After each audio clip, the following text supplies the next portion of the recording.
1 तारीख को केंद्र सरकार द्वारा बजट पेश किया जा रहा है। कोरोना का काल है, किस तरह से बजट होगा, क्या उम्मीदें लोगों को यहां पर है, खासकर कर्मचारी और अधिकारी।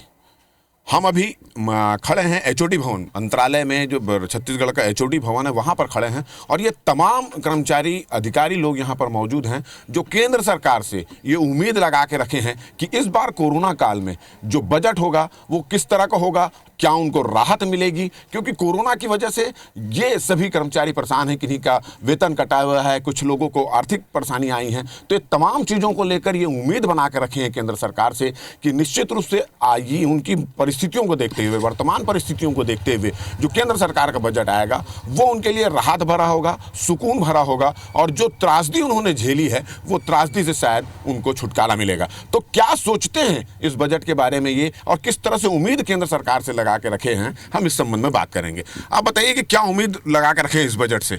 देखिए, इस बजट से उम्मीद तो बहुत है। कोरोना काल के संकट का जो ये समय था उसमें हम कर्मचारियों ने भी बहुत त्याग किया है।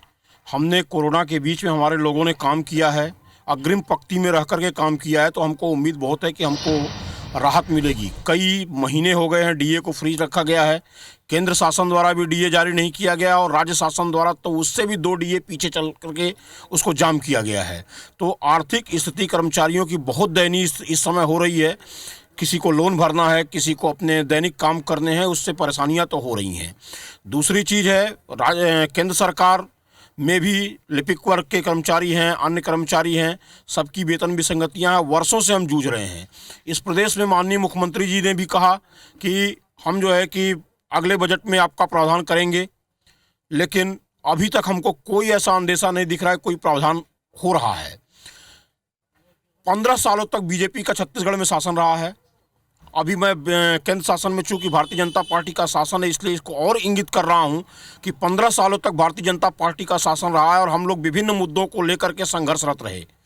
हमारा संघर्ष परिणाम तक नहीं पहुंच पाया और बड़ी उम्मीदों के साथ इस प्रदेश में कांग्रेस की शासन हमने लाया, कोशिश किया है कांग्रेस के शासन में हमको इन समस्याओं से निजात मिलेगी, लेकिन आज भी वही यथावत स्थिति है। हम चाहेंगे कि बजट में, चाहे केंद्र सरकार हो या राज्य सरकार हो, बजट में ऐसा प्रावधान किया जाए। कर्मचारियों को जायज़ मांगे हैं, वेतन विसंगति, डीए, इंक्रीमेंट, इन चीज़ों के लिए हमको संघर्ष न करना पड़े, बल्कि और यदि ये सब चीज़ों का प्रावधान किया जाता है तो कर्मचारी और अच्छे से काम करेंगे। चलिए, आप युवा हैं, आप किस तरह की उम्मीद लगा कर रखे हैं इस बजट से। कर्मचारी वेतन, हमारे जो मूल मांग है यहाँ ये तो वेतन विसंगति और महंगाई भत्ता, जो कि हमें कोरोना काल में प्रथम पंक्ति के रूप में सभी कर्मचारियों ने भाग लिया। बढ़ चढ़कर कोरोना में प्रथम पंक्ति में कर्मचारियों ने आंदोलन की तरह उसको सफल बनाया। अब सरकार को हमारे ऊपर ध्यान देना चाहिए कि जो कर्मचारियों ने इतने अपने पूरे तन मन धन परिवार के साथ न्यौछावर हो गए, अब उनके समय आ चुका है, अब उनके बारे में सोचने का सरकार को समय विशेष ध्यान देना चाहिए। चलिए, हमारे साथ और भी कुछ लोग जुड़ रहे हैं। ये आम बजट आने वाला है केंद्र का 1 तारीख को। जी। क्या उम्मीद, क्या अपेक्षा रखें इस बजट से आप लोग। बजट में कोरोना का प्रभाव तो है ही है, जिससे बजट जीडीपी जो बनेगी वो तो माइनस में जाने का अनुमान है। तो जैसे देश की स्थिति है उस हिसाब से छत्तीसगढ़ का भी रहेगा। तो आपने सुना कि ये इस मेंटलिटी से तैयार हैं कि जो बजट में स्थिति तो निश्चित रूप से गड़बड़ हुई है, देश की आर्थिक स्थिति की बात कर रहे हैं, तो उन सब तमाम चीज़ों को देखकर ये इस बार का बजट आएगा, मगर फिर भी सरकार से ये उम्मीद लगा कर रखे हुए हैं। हमारे साथ कर्मचारी संघ के एक नेता भी हमारे कर जी, हम उनसे भी बात करेंगे। क्या आपको क्या उम्मीद है।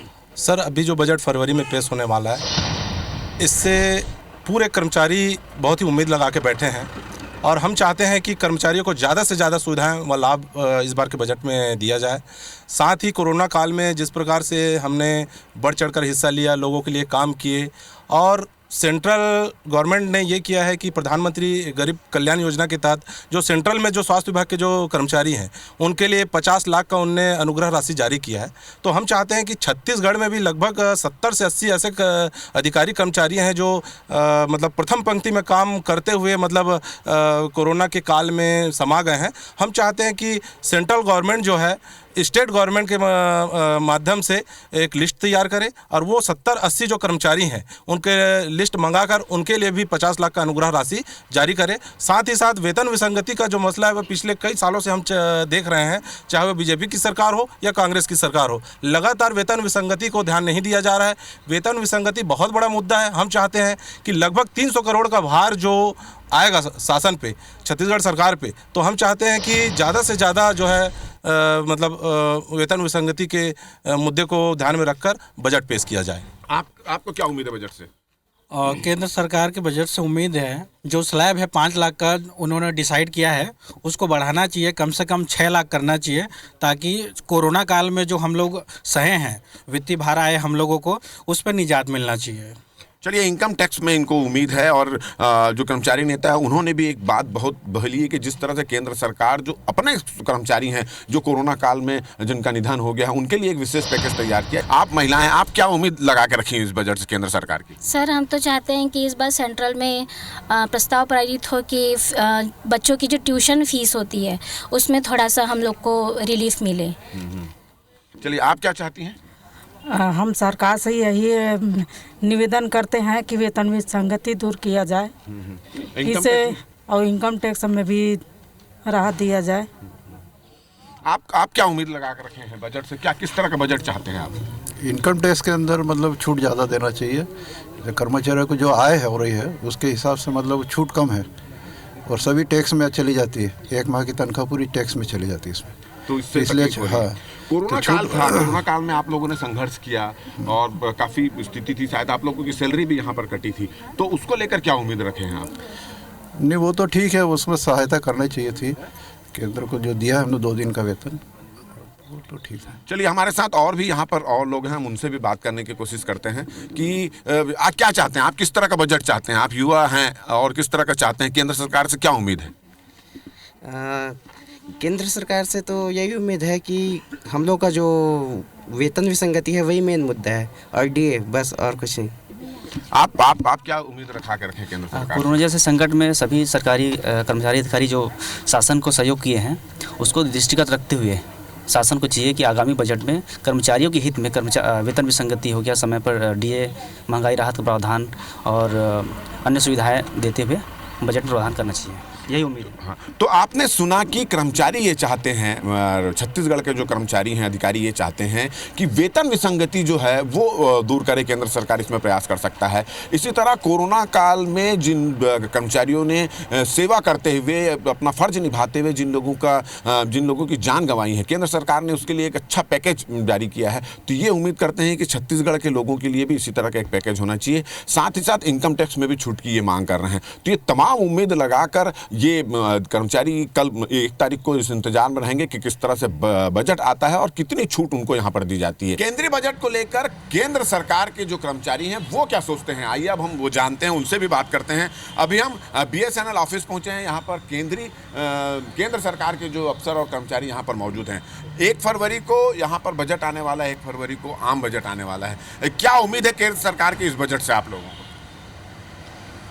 इस केंद्र सरकार से जैसे जिस तरह से पॉलिसी चल रही है, कर्मचारी को या केंद्र सरकार के कर्मचारियों को या PSU के कर्मचारियों को कोई उम्मीद ज़्यादा नहीं है, क्योंकि जिस तरह से इन्होंने डीए फ्रीज कर दिया 1.5 साल के लिए, और बाकी सारे लोगों के अपने ये चल रहे हैं, इनके भत्ता चल रहा है, ये चल रहा है।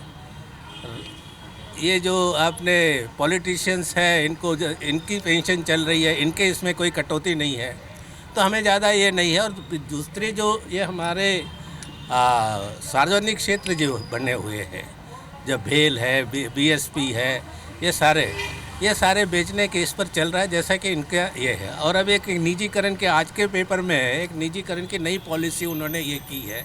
उसमें क्या है, उसमें वो एक आधे स्ट्रेटेजिक पार्टनर लेगा और उसको भी जितने जो प्रॉफिट में उसको ही बेचेगा। अभी आपने देखा था ना, BHCL जो पेट्रोलियम कंपनी थी वो फ़ायदे में थी, हर इसमें ये कर रहा था, उसको सीधे अपने VRS दे के अपना ये कर दिया गया है।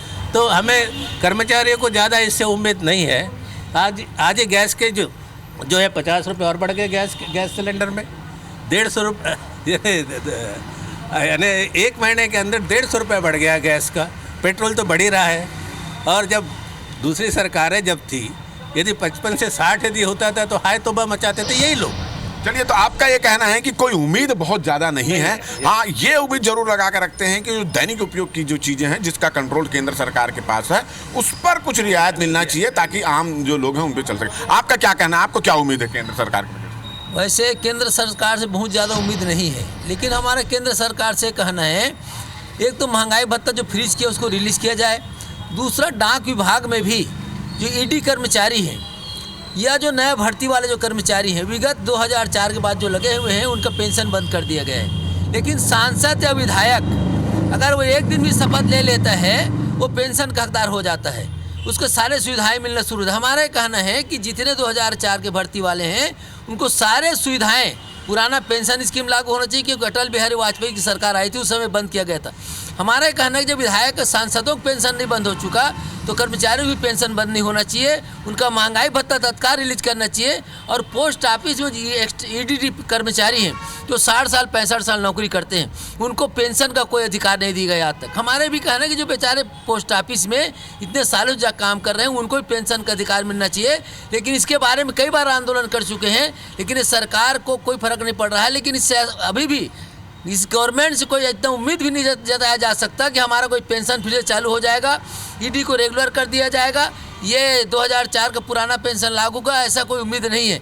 फिर हम गवर्नमेंट से मांग करते हैं कि इनको तत्काल इस बजट में शामिल करके हमें पेमेंट किया जाना चाहिए। आपका क्या मानना, क्या उम्मीद है सरकार के बजट से? सरकार से हमें ये उम्मीद है, सबसे पहले तो बहुत सारे हमारे जो कार्यालय हैं, विभाग हैं, वहाँ पे निजीकरण कर रहे हैं। इस निजीकरण का हम लोग विरोध करते हैं। दूसरी, हमारे हिंदुस्तान में अभी हज़ारों की संख्या में बेरोजगार हो गए हैं, तो बहुत सारे विभाग हैं, बहुत सारे केंद्र सरकार में अभी कार्यालय विभाग हैं जहाँ पे नियुक्ति बंद कर दी गई है। उन नियुक्ति को करनी चाहिए, उनके लिए बजट बनाना चाहिए। और जो ये दैनिक वेतन भोगी लगा जा रहा है, जो आउटसोर्सिंग में जो है किया जा रहा है, और ये जो ठेकेदार की जो पद्धति से नियुक्ति की जा रही है, ये सारे चीज़ बंद करके और इसमें करनी चाहिए। ये हम लोगों की है। दूसरी, 2 अक्टूबर 2004 से जो पेंशन बंद है, उसके भाई साहब ने जैसे बताया, वो पेंशन के लागू करना चाहिए। हम लोग हमारे साथ और भी अफसर हैं, उनसे भी बात करेंगे। आप क्या उम्मीद रखते हैं सरकार से? सरकार से ये है कि सबसे पहले बात तो जो है डीए फ्रीज किया उसको भी दिया जाए तुरंत, और जो 1.5 साल के लिए फ्रीज कर दिया वो गलत है,